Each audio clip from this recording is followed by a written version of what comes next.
Bonjour, soyez les bienvenus dans ma chaîne YouTube Noura Jebari, conseillère sociale santé, beauté et bien-être. Aujourd'hui, je vais vous parler de l'azola. Donc, c'est une fougée aquatique qui est utilisée comme complément alimentaire pour les animaux de la ferme, comme les lapins, la volaille, les ovins et les bovins. Elle est riche en azote et vitamines et minéraux. C'est pour cela qu'elle augmente la production de lait et elle donne une qualité pour les œufs de poule et aussi elle renforce l'énergie des ovins, les bovins, les lapins et elle est aussi utilisée comme aliment ou complément alimentaire pour les poissons. Alors les éleveurs de poissons limitent leur coût grâce à cette fougée aquatique nommée azola. Elle est nommée aussi le trésor vert. Pourquoi? Parce qu'elle est moins coûteuse par rapport aux aliments normaux pour les agriculteurs et les éleveurs aussi de volailles, des ovins et lapins. Donc aujourd'hui, je vais vous présenter la zola. On va voir comment on peut la planter à domicile, dans des aquariums et aussi comment on peut la commercialiser. Alors soyez les bienvenus dans cette vidéo. Alors comme vous voyez, ici, la zola est plantée à domicile dans des aquariums. Regardez, dans ces bacs. Ce qui est bien dans la zola, elle est rapide pour sa poussée, regardez, et elle ne prend pas beaucoup d'espace. Aussi, ça dépend de votre production, si vous voulez une production plus élevée. Donc, elle ne coûte pas trop cher. Une poignée d'azola peut vous donner des kilomètres et un tapis de poussée vert. Donc,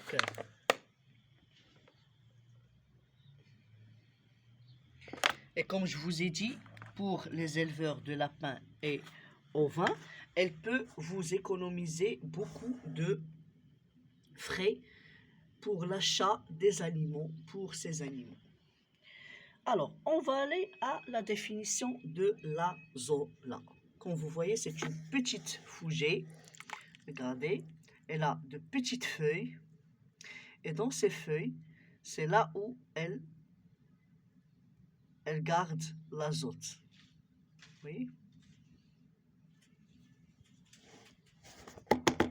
Alors, tout de suite, je vais vous donner la définition. Alors, l'azola est une petite fougère aquatique flottante, famille des Salvinaceae, surnommée mousse des fées ou fougère moustique.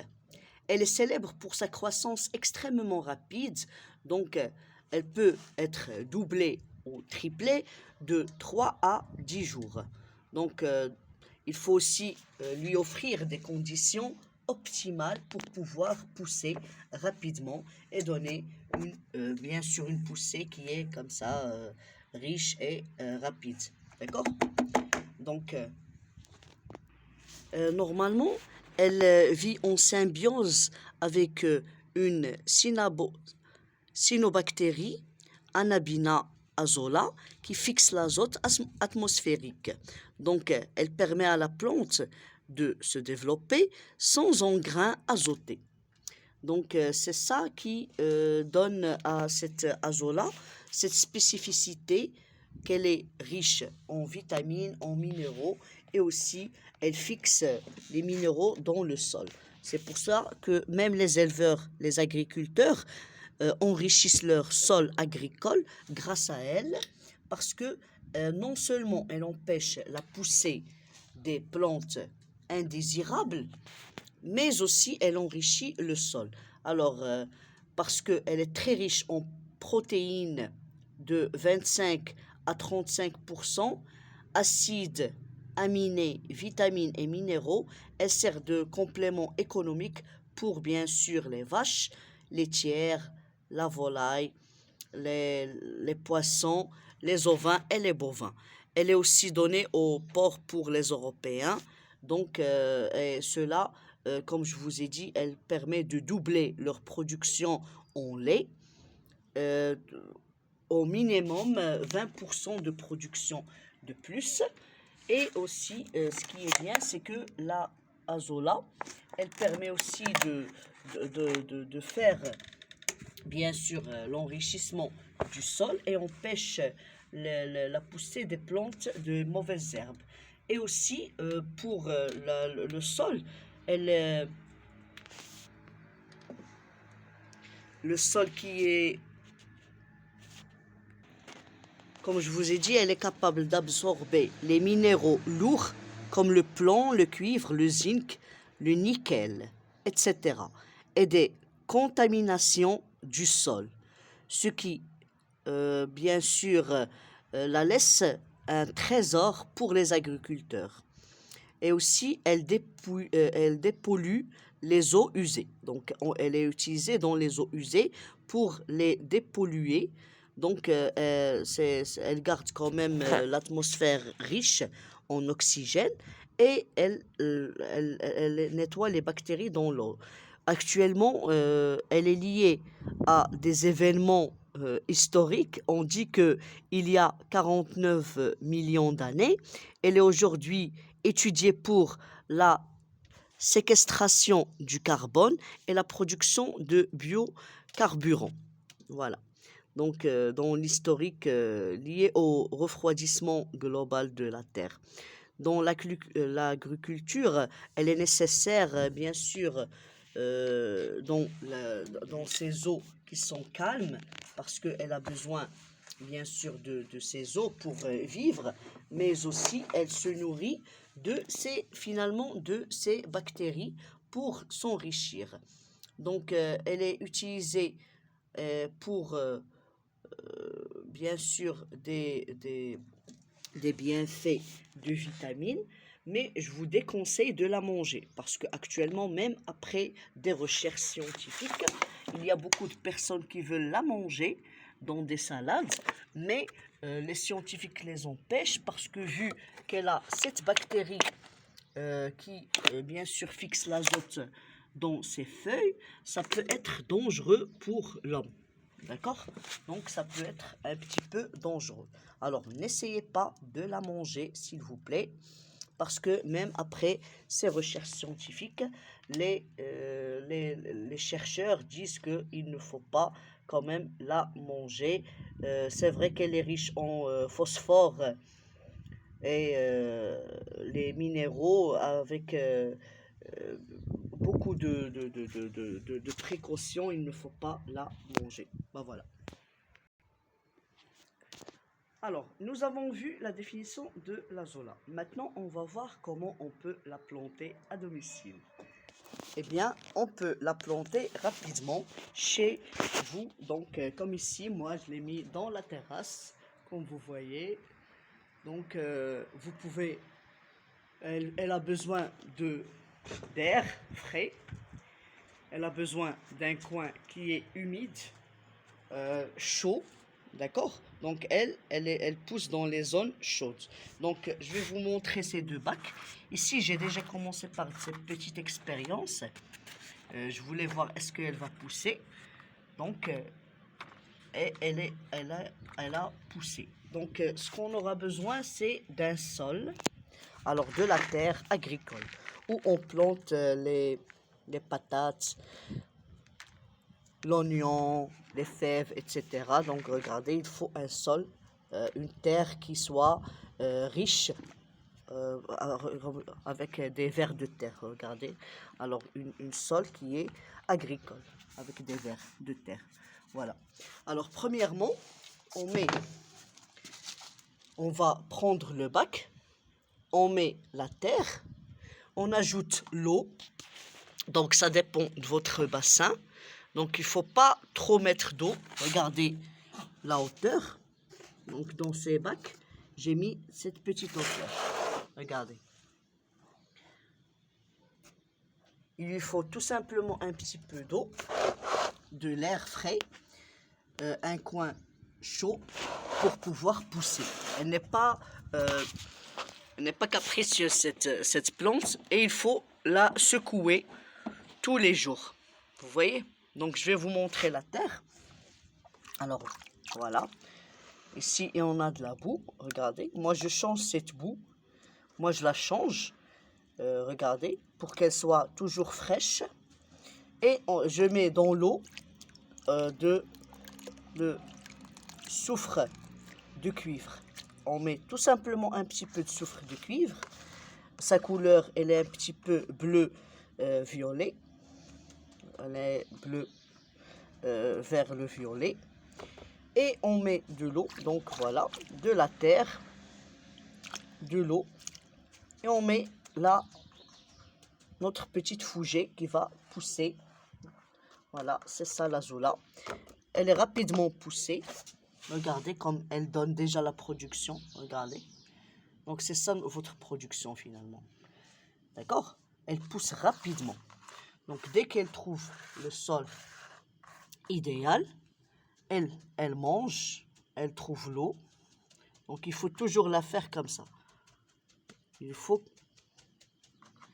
la toucher, il faut la secouer. Elle aime bien être dorlotée un petit peu, regardez, pour qu'elle pousse bien. Si vous ne voulez pas la toucher, vous pouvez utiliser, voilà, un bâton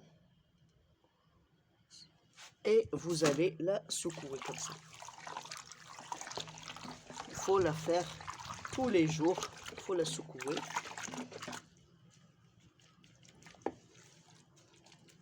Tous les jours, il faut faire ça.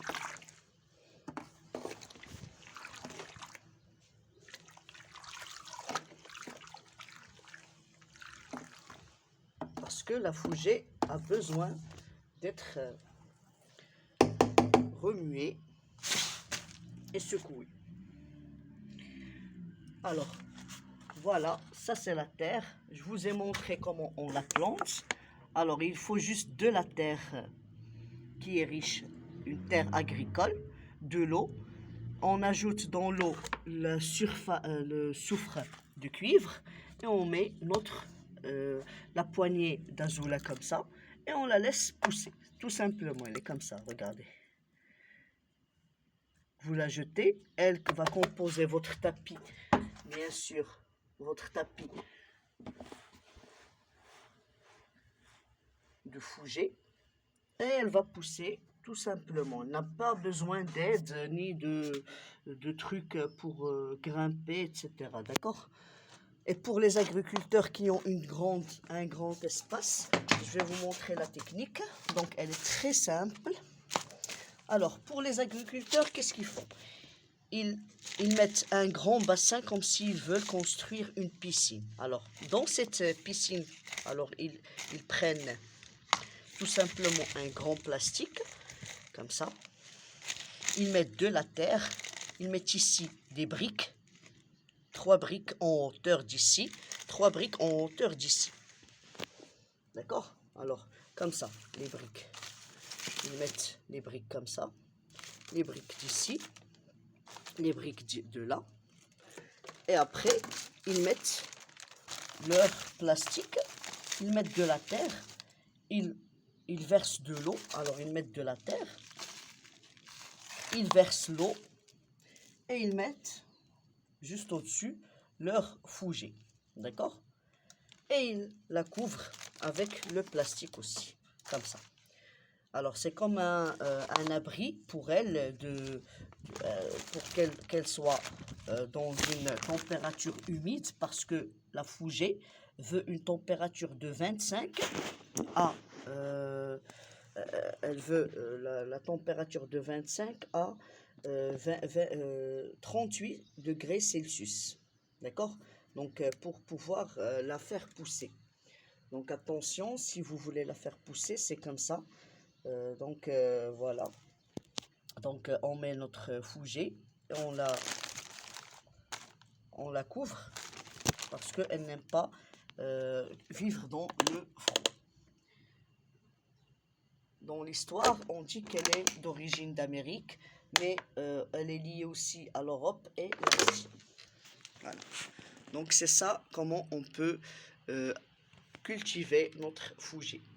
Alors pour pouvoir la sécher, c'est très simple. Donc on prend tout simplement un tamis. Donc, il y a le truc du tamis qui se vend. Alors, il y a la couleur verte et il y a la couleur noire. Alors, si vous pouvez aussi la défendre des rayons du soleil avec ce genre de...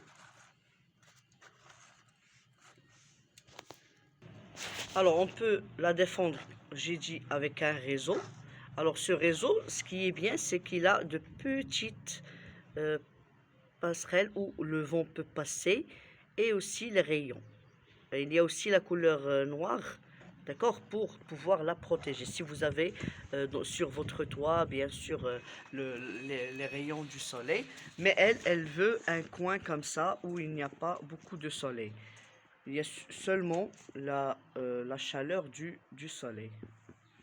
Donc, et protégez-la. Si on veut, bien sûr, pouvoir la sécher, donc on prend tout simplement la fougée pour la cultiver. On prend un tamis, voilà. C'est ça votre production. Vous allez prendre tout simplement comme ça la fougée. Vous allez la déposer dans le tamis, bien sûr. Et vous allez la faire sécher. Si vous voulez la faire sécher rapidement, eh bien, vous allez la mettre à côté des rayons du soleil. Mais je vous déconseille, vaut mieux la laisser sécher dans un coin où il n'y a pas de soleil, parce qu'elle va garder toute sa fraîcheur, sa texture et aussi la couleur verte. D'accord? Si vous la déposez directement dans le soleil, bah, elle va devenir jaunâtre et elle va pas garder toutes ses vitamines et ses minéraux. D'accord? Donc les animaux ne vont pas profiter de ces bienfaits. Beaucoup d'éleveurs de bovins et ovins la donnent fraîche à leurs vaches et bœufs parce que ils peuvent bénéficier de sa fraîcheur avec ses vitamines et ses minéraux. C'est beaucoup mieux ainsi. D'accord? Donc, je vous ai montré maintenant comment on peut cultiver la zola, comment on peut la sécher et actuellement, je vais vous montrer comment on peut la commercialiser. Pour commercialiser votre azoula, il vous suffit tout simplement, premièrement, faire un site, une chaîne YouTube ou bien une chaîne sur les réseaux sociaux, les autres réseaux sociaux, je ne peux pas les dire sur ma chaîne. D'accord, donc on connaît beaucoup de réseaux sociaux, donc vous pouvez les utiliser pour pouvoir bien sûr la vendre. Quand vous allez la vendre, bien sûr, votre azoula, vous allez tout simplement montrer ses bienfaits. Il faut toujours montrer les bienfaits de l'azoula. Dire toujours qu'elle est riche en minéraux, vitamines, etc. Vous allez expliquer aux éleveurs de vaches, de poules, de lapins, ses bienfaits d'abord. Ensuite, vous allez bien sûr négocier votre prix. Alors, la quantité que la personne veut et bien sûr le prix que vous voulez vendre. Donc, pour l'azoula, je trouve que elle est bien. Elle est rapide dans sa poussée, donc, et c'est un bon projet pour les débutants qui veulent bien sûr faire un projet rapide, pas trop cher. Donc, tout le monde peut le faire. Comme je vous ai dit, vous pouvez commencer sur votre terrasse. Si vous avez un terrain agricole, vous pouvez planter comme la manière que je vous ai montré et vous pouvez mettre des kilomètres d'élevage de azoula, parce que les gens qui ont de la terre, actuellement, ils mettent des bassins comme des piscines et mettent des kilomètres, des hectares d'azoula. Et c'est facile, si vous voulez faire la cueillette, qu'est-ce qu'ils font? Ils prennent tout simplement ce genre de réseau, ils le mettent directement dans l'eau, comme ça. Alors, quand ils veulent prendre l'azoula, ils n'ont qu'à pousser le réseau comme ça. Ils prennent tout simplement le réseau comme ça et ils font leur cueillette rapidement. Tout simplement, tout bêtement.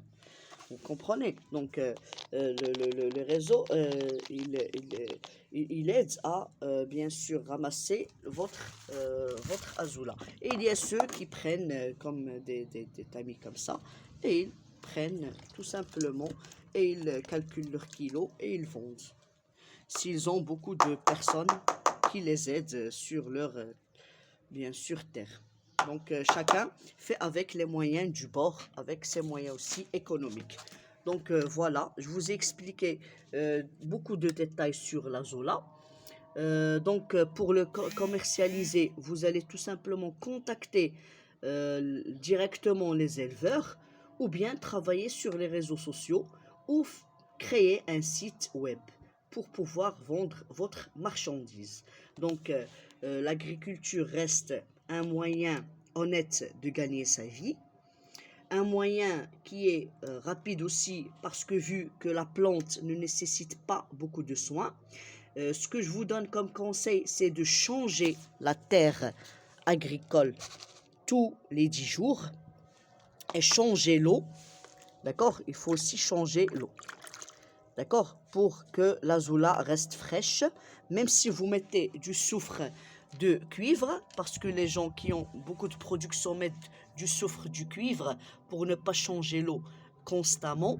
Mais si vous voulez une bonne production bio, changez l'eau, changez la terre. Voilà, vous allez changer la terre, vous allez changer l'eau et vous allez remettre votre azoula dans de l'eau propre.